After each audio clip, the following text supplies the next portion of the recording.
तो दोस्तों आज मैं एक्सप्लेन करने वाला हूँ हाल ही में रिलीज हुई एक हॉरर मूवी को जिसका नाम है द सेलर। इस मूवी को डायरेक्ट किया है ब्रैंडन मल्डाउनी ने। ये मूवी द 10 स्टेप्स नाम की एक शॉर्ट हॉरर मूवी का एक्सटेंशन है या फिर उसकी अडेप्टेशन है। मूवी के अंदर एक पावरफुल इविल स्पिरिट होती है और काफी ज्यादा इंटरेस्टिंग कॉन्सेप्ट है इस फिल्म का। काफी ज्यादा क्रीपी और अनसेटलिंग सा माहौल भी है, तो आपको मूवी जरूर पसंद आएगी। और दोस्तों मैंने हाल ही में एक्सप्लेन किया है एक ऐसी हॉरर मूवी को जिसके अंदर एक खतरनाक स्पिरिट है जो कि प्योर सोल्स पर जीवित रहती है। तो अगर आपने बाय चांस मिस कर दिया है तो जाकर देख लेना, उसका लिंक आपको नीचे डिस्क्रिप्शन में मिल जाएगा। तो चलिए अब बिना किसी देरी के चलते हैं सीधा वीडियो की तरफ।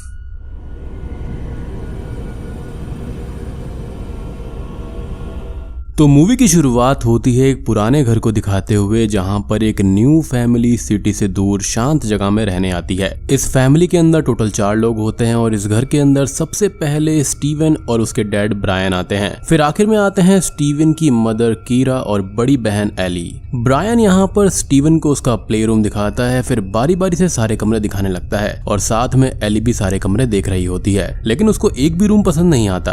फिर ब्रायन अपने पसंद किए हुए एक कमरे को एली को दिखाता है, जिस पर ब्रायन ये बोलता है कि जब मैं छोटा था मैं ऐसे ही कमरे को चाहता था, लेकिन एली को ये कमरा भी पसंद नहीं आता।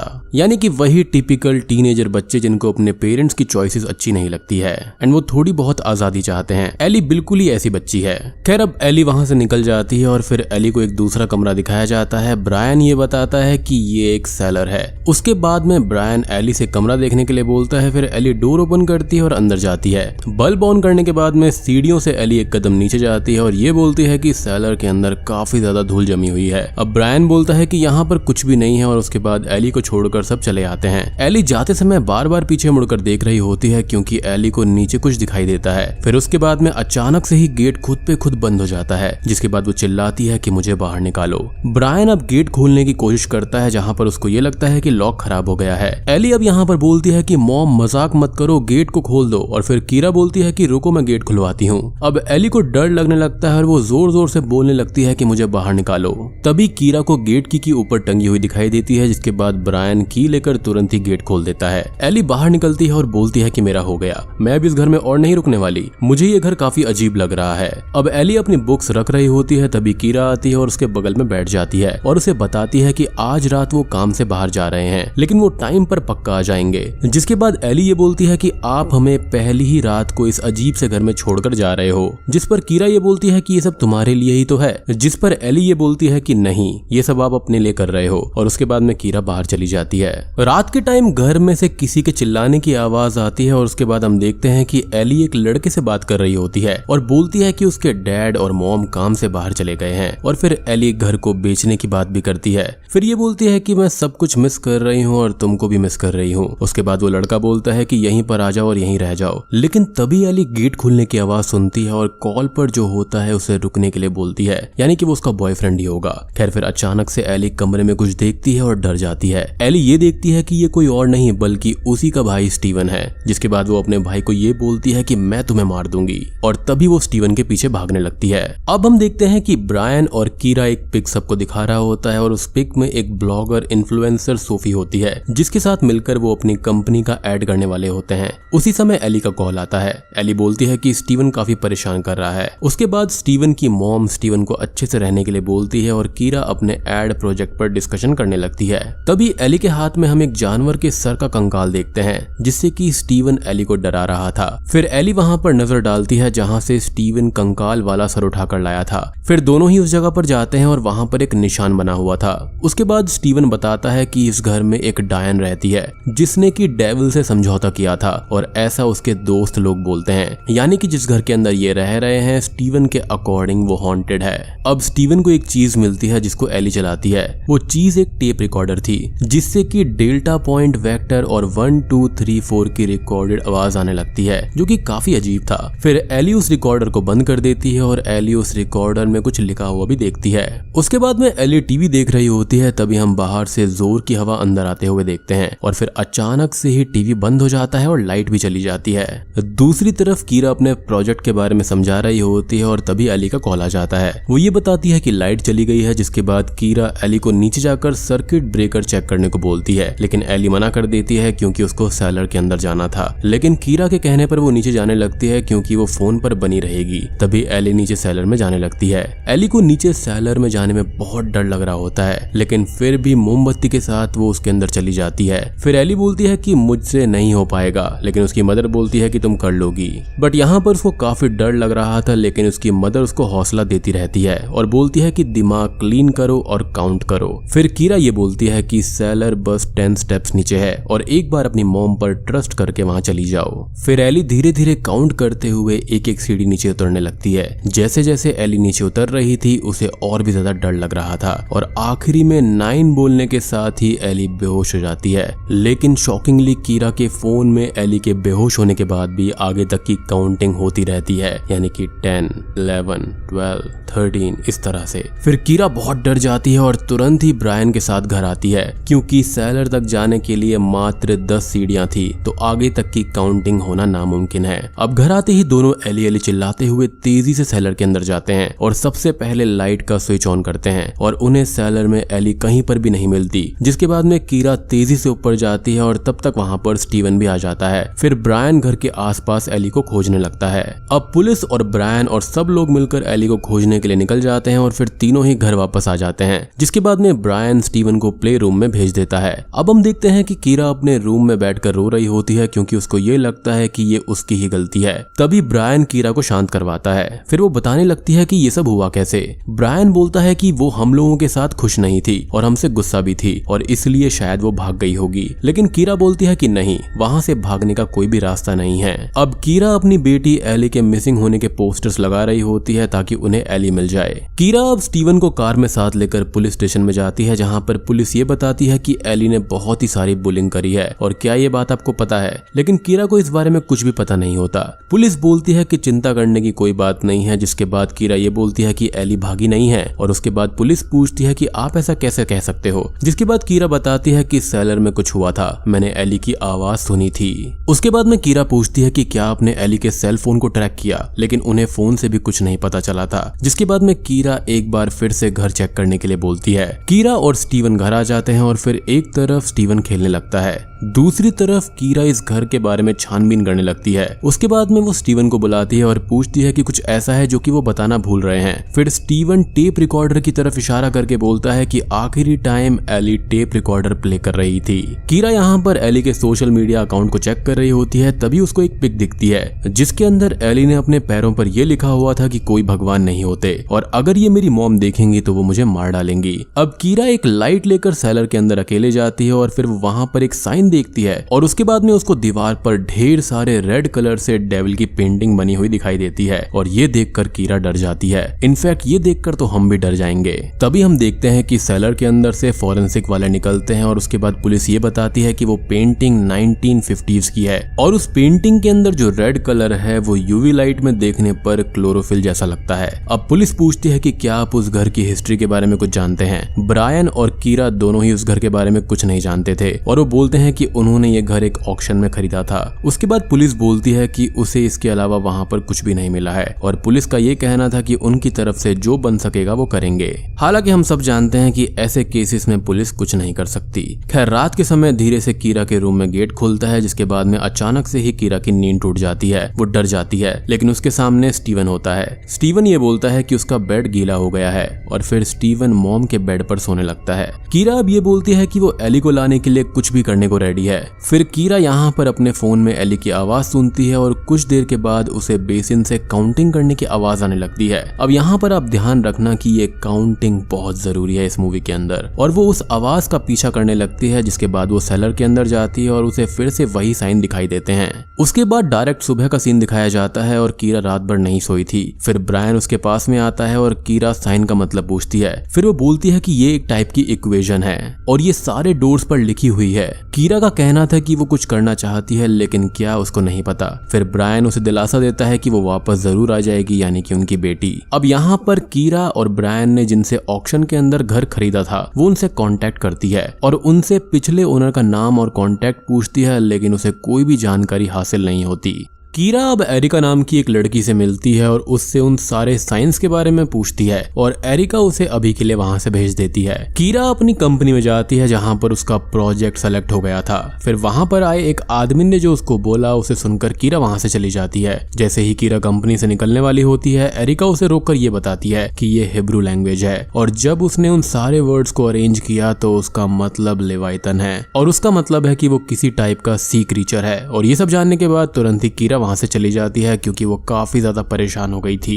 कीरा अब स्टीवन को स्कूल लेने जाती है और वो ये देखती है कि उसने किसी से एली के बारे में बोलने पर लड़ाई कर ली है। कीरा अब घर आती है और वहां पर उसके दिमाग में कुछ आता है, जिसके बाद वो टेप रिकॉर्डर को ऑन करके सुनती है और वो सब कुछ ध्यान से सुनने लगती है जो कि एली ने सुना था। इसी बीच स्टीवन टीवी देख रहा होता है और जिसके बाद अचानक से ही स्टीवन काउंटिंग करने लगता है और फिर कीरा टेप रिकॉर्डर बंद करके स्टीवन के पास आती है और पूछती है कि वो काउंटिंग क्यों कर रहा था, जिसके बाद वो बोलता है कि उसे नहीं पता।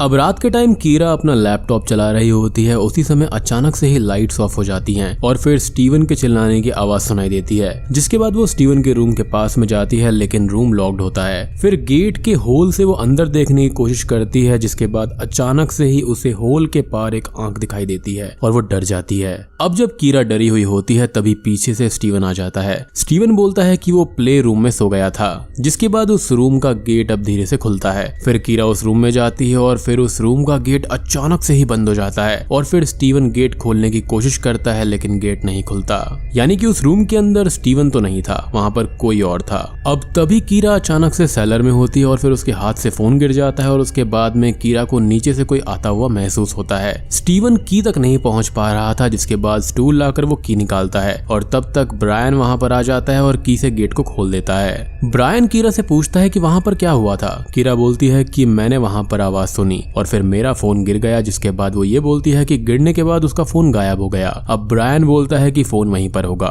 कीरा बोलती है कि मुझे यहाँ पर पहले रहने वाली फैमिली के बारे में पता चला है और आगे ये बताती है कि उस फैमिली के अंदर सभी मिसिंग थे, बस उनकी बेटी को छोड़कर। उसके बाद में ब्रायन सेलर में कीरा के फोन को ढूंढने जाता है। फिर ब्रायन को ये लगता है कि जैसे उसके पीछे से कोई गुजरा हो, लेकिन पीछे मुड़ने पर वहां पर कोई भी नहीं होता, यानी कि इस घर में जो कोई भी सुपरनेचुरल पावर है वो इनसे खेल रही है। अब कीरा यहाँ पर डॉक्टर फर्नेट से अपॉइंटमेंट लेकर मिलने जाती है और कीरा पेज में लिखे हुए उसी मैथ्स के फॉर्मूला को उसको दिखाती है। फिर डॉक्टर ये पूछते हैं कि आपको ये कहाँ पर मिला। वो ये बोलती है कि ये मुझे जॉन फेदरसन फैमिली के घर पर मिला है, जो कि अब मेरा है और ये सेलर के फ्लोर पर लिखा हुआ था। अब डॉक्टर अपने बारे में ये बताते हैं कि एक एक्सीडेंट से पहले उसको मैथ्स की ज्यादा नॉलेज नहीं थी, लेकिन उसके साथ एक कार एक्सीडेंट हुआ जिसके निशान अभी भी उनके हेड पर हैं और वो उस एक्सीडेंट के बाद से मैथमेटिशियन बन गए, यानी कि एक जीनियस बन गए। अब वो मैथ्स के पैटर्न्स को और वो मैथमेटिकल स्ट्रक्चर को विजुअलाइज कर सकते हैं और मेरे ख्याल से ये चीज रियल केस से इंस्पायर्ड है। एक व्यक्ति का एक्सीडेंट हुआ था जिससे उनके सर पर चोट लगी थी और वो काफी ज्यादा जीनियस बन गए थे। कीरा यहाँ पर डॉक्टर से पूछती है कि आखिरकार ये फेदरसन थे कौन। फर्नेट ये बताते हैं कि ये फेदरसन का ओल्ड ऑफिस है और वो एक नोबेल प्राइज विनर थे। डॉक्टर बोलते हैं कि कैट जिंदा है या फिर मर गई है। उसके बारे में जानने के लिए हमें बॉक्स ओपन करके उसे ऑब्जर्व करना पड़ेगा और कैट जिंदा भी हो सकती है और मरी हुई भी हो सकती है। अब आप सोचेंगे कि यहाँ पर ये क्या बात हो रही है, तो मैं आशा करता हूँ कि आपने श्रोडिंगर कैट एक्सपेरिमेंट या फिर उसकी इक्वेशन के बारे में सुना होगा। अगर आपने नहीं सुना है तो क्वांटम मैकेनिक्स के अंदर एक इक्वेशन होती है या फिर एक एक्सपेरिमेंट किया जाता है जिसके अंदर एक कैट होती है जो कि एक ही टाइम पर डेड भी हो सकती है और जिंदा भी हो सकती है, जो कि किसी रैंडम सब एटॉमिक इवेंट के चलते हो सकता है, जो कि शायद हुआ भी था या फिर नहीं भी हुआ था। यानी कि ये वो बात हो गई कि एक इंसान जिंदा भी है लेकिन मर भी चुका है। और ये जो एक्सपेरिमेंट होता है ना, ये थॉट बेस्ड होता है। लेकिन यहाँ पर ये सब सुनकर कीरा इमोशनल हो जाती है और वो ये बोलती है कि यहाँ पर कैट वाली बात नहीं है बल्कि उसकी बेटी मिसिंग है। तो यहाँ पर हम ये समझ सकते हैं कि एली एक ऐसे डायमेंशन में है शायद से जहाँ पर वो जिंदा भी हो सकती है और नहीं भी। खैर अब फर्नेट ये बताते हैं कि फेदरसन 1940s में तब तक नाजियों के साथ में काम करते थे जब तक उनका बेटा बीमार नहीं हो गया और फिर उनका बेटा गायब हो गया और ये एक मिस्ट्री है। और वो आगे ये बताते हैं कि उनकी बेटी ने कभी भी कुछ नहीं बताया। और जैसा कि मैंने आपको स्टार्टिंग में बताया था कि इस घर में जो प्रीवियस ओनर से सिर्फ उनकी बेटी ही बच गई थी। डॉक्टर आगे ये भी बताते हैं कि ये एक डायमेंशन का रिप्रेजेंटेशन है और ये बहुत ही कॉम्प्लेक्स है और इससे पहले मैंने ऐसा कभी भी कुछ नहीं देखा है। डॉक्टर इक्वेशन वाला पेज अपने पास रख लेते हैं और फिर कीरा वहां से चली आती है। उसके बाद में डॉक्टर का कीरा के पास में कॉल आता है और वो ये बताते हैं कि वो गलत थे। वो इक्वेशन यहाँ पर कोई डायमेंशन नहीं है बल्कि वो एक काउंटिंग है और इस काउंटिंग को हम थ्रू आउट द मूवी सुनते आए हैं, यानी कि 1 2 3। उनका ये भी कहना था कि फ्रांस के एक कलीग से उन्होंने इस इक्वेशन के बारे में बात करी। उन्होंने ये बोला कि ये डायमेंशन से रिलेटेड नहीं है लेकिन ये एक इनकम्प्लीट इक्वेशन है और उन्होंने एक इन्फॉर्मेशन भी दी है कि बेल्जियम के अंदर एक फैमिली इसी तरह से थिन एयर में गायब हो गई। और ये सब सुनने के बाद में कीरा फोन रख देती है क्योंकि सिचुएशन बहुत ही ज्यादा खराब थी। उसको समझ में नहीं आ रहा था कि यहाँ पर आखिर हुआ क्या है। सो बेसिकली यहाँ पर जो कुछ कांड किया है वो यहाँ पर फेदरसन की फैमिली ने किया था। खैर अब हम कीरा के घर में देखते हैं स्टीवन वीडियो गेम खेल रहा होता है और फिर हम कीरा को देखते हैं जो कि सारे के सारे वर्ड्स को रिलेट करके ब्रायन को बता रही होती है। फिर ब्रायन बोलता है कि ये सारी चीज यहाँ पर बस डेकोरेशन के लिए है और इसका कोई भी मतलब नहीं है।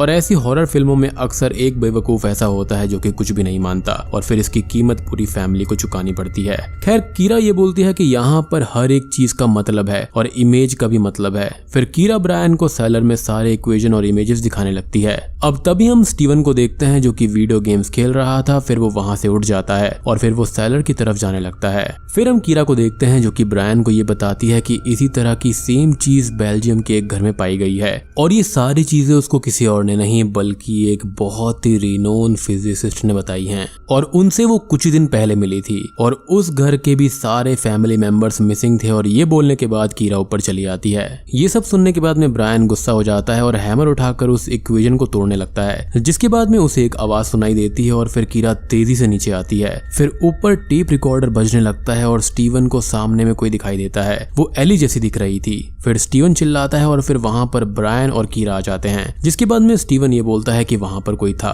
और वो एली के जैसी दिख रही थी। ब्रायन उस रूम को चेक करता है लेकिन वहां पर कोई भी नहीं होता, लेकिन ब्रायन को वहां पर एली का फोन मिल जाता है। मीनिंग कि पक्का यहाँ पर कोई दूसरी जगह है, फिर कोई पोर्टल है यहाँ पर जिसके थ्रू चीजें इधर उधर हो रही हैं। अब कीरा यहाँ पर फेदरसन फैमिली के आखिरी मेंबर से मिलती है यानी कि रोज से। कीरा उसको ये बताती है कि अब उसकी फैमिली उसी घर में रहती है और उसकी बेटी मिसिंग हो गई है और मैं यहाँ पर आपके डैड और उस सेलर के बारे में जानने आई हूँ। और दोस्तों अब यहाँ पर खुलते हैं इस मूवी के असली पत्ते।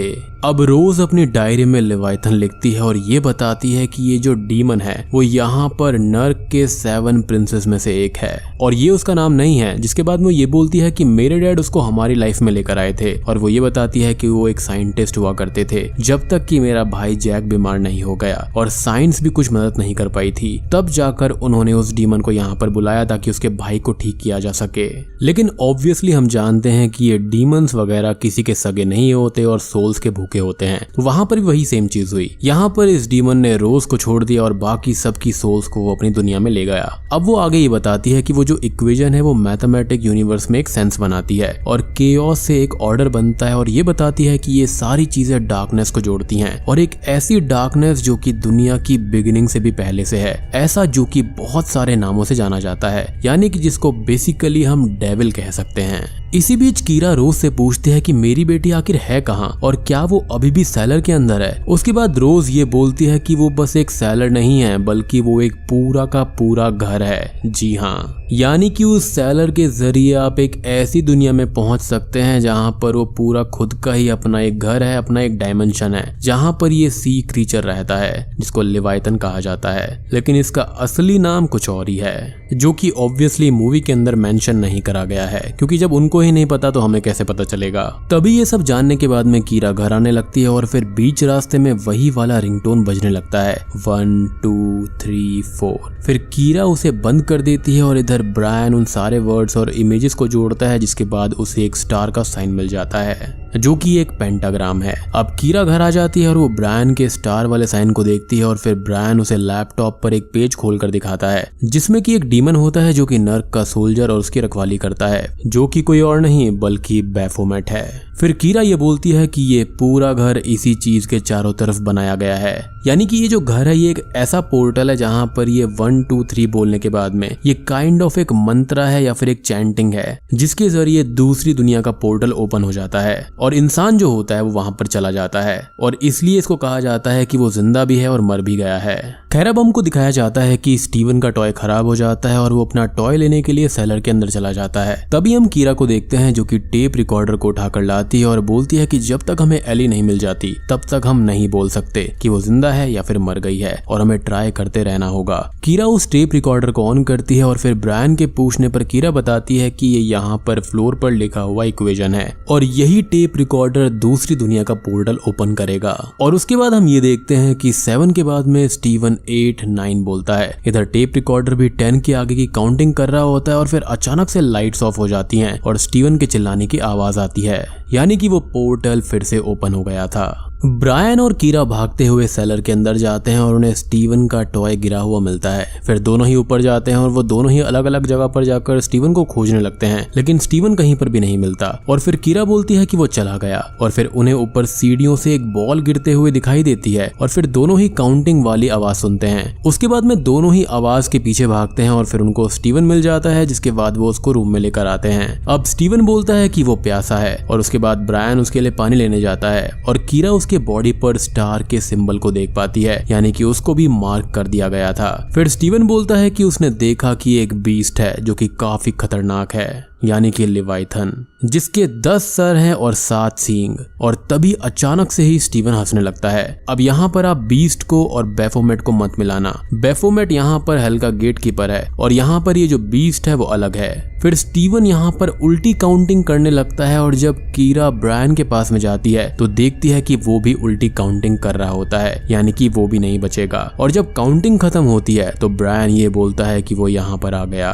कीरा अब ये देखती है कि कोई गेट को पीट रहा होता है और फिर गेट खुल जाता है, जिसके बाद में उससे बहुत तेज हवा आती है और कीरा को वहां पर वो बीस्ट दिखाई देता है, यानी कि बेफोमेट। और बेफोमेट यहाँ पर काफी भयानक लग रहा था, जिसको देखते ही कीरा घबरा जाती है, लेकिन कीरा किसी तरह से वहां से बचकर निकलती है। फिर वो गेट बंद करते हुए सेलर में एली को पुकारते हुए चली जाती है, लेकिन उसे वहां पर कोई भी नहीं मिलता। और फिर कीरा एक दूसरे गेट के पास में आकर छुपती है। कीरा को अब उस बीस्ट के कदमों की आवाज सुनाई पड़ रही थी। वो वहां से निकलती है और उसे एक गुफा का रास्ता दिखाई देता है, जिसके बाद में वो उसमें आगे जाने लगती है, जिसके बाद वो नर्क के अंदर पहुंच जाती है, जहां पर करोड़ों की संख्या में वहां पर मरे हुए इंसान होते हैं या फिर उनकी स्पिरिट्स होती हैं जो कि काउंटिंग कर रहे होते हैं अपने नंबर आने के लिए। जिसके बाद में यहाँ पर कीरा अपनी बेटी को पहचानती है उसके पैरों में लिखे हुए उन वर्ड्स से कि मैं गॉड को नहीं मानती।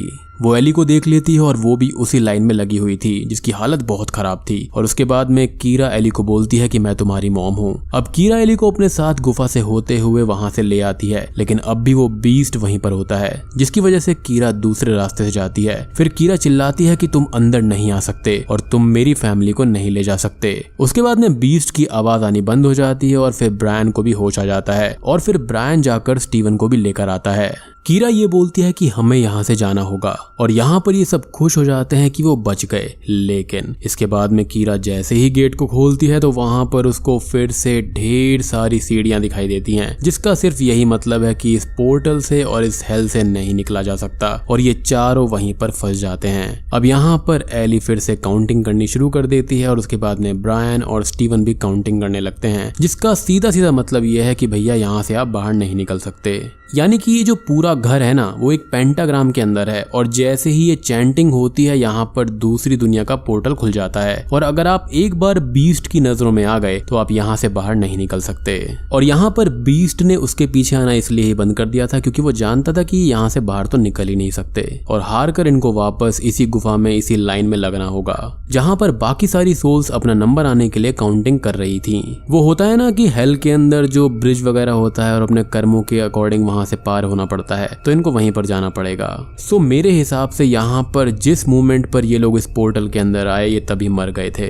और ये दूसरी डायमेंशन यानी कि जो नर्क है इसका रास्ता यहाँ पर इस सेलर से होकर जाता है। और अब आप ये पूछेंगे कि रोज कैसे बच गई थी, तो रोज यहाँ पर सेलर के अंदर गई ही नहीं होगी, वो वहां से बाहर ही रही होगी और उसकी बाकी पूरी फैमिली को यहाँ पर इस बीस्ट ने कंज्यूम कर लिया होगा। और यहाँ से हम यही अज्यूम कर सकते हैं कि ये चारों लोग भी यहाँ पर गायब हो गए हैं और अब यहाँ पर जो भी अगली फैमिली इस घर में आएगी वो भी यहाँ पर गायब हो जाएगी और इसका सिर्फ एक ही विक्टिम है जो बच गया है, वो है यहाँ पर रोज, जो कि किसी को भी कुछ बताना नहीं चाहती क्योंकि ऑब्वियसली कोई भी उसकी बात पर यकीन नहीं करेगा। अब बाहरी दुनिया में सारे लोग यही सोचेंगे कि ये चारों इस घर को छोड़कर भाग गए थे और बूम, इसी के साथ में द सेलर मूवी यहीं पर खत्म हो जाती है। तो दोस्तों ये थी द सेलर मूवी की कहानी, जो कि एक आयरिश हॉरर मूवी है। उम्मीद करता हूँ कि आपको इसका कॉन्सेप्ट अच्छा लगा होगा। अब मैं आपको एक छोटी सी समरी दे देता हूँ कि यहाँ पर आखिर हुआ क्या है। तो यहाँ पर जो फेदरसन फैमिली थी, उनका जो लड़का था वो काफी बीमार हो गया था और वो यहाँ पर नाजी साइंटिस्ट के साथ में काम किया करते थे। अब यहाँ पर साइंस वगैरह कुछ भी काम नहीं आ रही थी, तो उन्होंने यहाँ पर काली शक्तियों की मदद लेने का सोचा, जिसके बाद में उन्होंने इस सेलर के अंदर कुछ ना कुछ रिचुअल करे होंगे जो कि यहाँ पर इस मैथमेटिकल इक्वेशन के रूप में होंगे, यानी कि 1 2 3 4, और यहाँ पर ये चीज पक्का उस टेप रिकॉर्डर के जरिए होती होगी। तो यहाँ पर जो फेदरसन था उसको डीमन ने धोखा दिया और उनकी स्पिरिट्स को वहां से ले गया, लेकिन यहाँ पर रोज बच गई थी क्योंकि वो सेलर से बाहर होगी। अब यहाँ पर इस पूरे घर को पेंटाग्राम से मार्क कर दिया गया था, जिसका जो सेंटर था वो यहाँ पर ये पोर्टल यानी कि सेलर था, जिसके जरिए आप रिचुअल करके दूसरी दुनिया में जा सकते हो। अब यहाँ पर अनजाने में इन लोगों ने ये रिचुअल कंप्लीट कर दिया। लाइक ये इक्वेशन जो थी 1 2 3 4 वाली, द मोमेंट यू से 10, वहां पर ये पूरी की पूरी इक्वेशन कंप्लीट हो जाती है और दूसरी दुनिया का दरवाजा खुल जाता है। और जब कीरा को यहाँ पर 11 12 13 की गिनती की आवाज आई थी, तो यहाँ पर इसका मतलब यही था कि वो नर्क की सीढ़ियां हैं। और एक और इंटरेस्टिंग डिटेल ये है कि अगर आप 1 2 3 4 काउंट करते हैं, इस इक्वेशन को कंप्लीट करते हैं, तो आप दूसरी दुनिया में चले जाएंगे, यानी कि डेविल के यहाँ पर। और अगर आप इसको अपोजिट में काउंट करना शुरू करते हैं, तो जो बेफोमेट है यानी कि वहां का जो गेट कीपर है, वो आपको जान से मारकर अपनी दुनिया में ले जा सकता है। और मुझे तो एंडिंग सीन में ऐसा लगता है कि जैसे ही बीस्ट इनके घर में आया, तो उसी वक्त ये तीनों लोग मर चुके थे और इनकी सोल उस दुनिया में चली गई थी, यानी कि हेल के अंदर। So guys, that was my take on the cellar film. उम्मीद करता हूँ कि आपको ये कॉन्सेप्ट, ये एक्सप्लेनेशन, थियोरीज वगैरह पसंद आई होंगी। पसंद आई है तो वीडियो को लाइक कर देना, चैनल पर नए हैं तो सब्सक्राइब कर लीजिए ऐसे ही रेगुलर ऑसम कंटेंट के लिए। कमेंट करके बताना कि आपको ये वीडियो कैसी लगी और मूवी का कॉन्सेप्ट कैसा था। और जाने से पहले मैं आपको याद दिलाना चाहता हूँ कि हमारे चैनल पे अभी भी 50% लोगों ने सब्सक्राइब नहीं किया है, तो अगर आपको कंटेंट पसंद आता है तो प्लीज कंसीडर सब्सक्राइबिंग। तो मैं आप सबको मिलता हूँ अगली वीडियो के साथ में, तब तक के लिए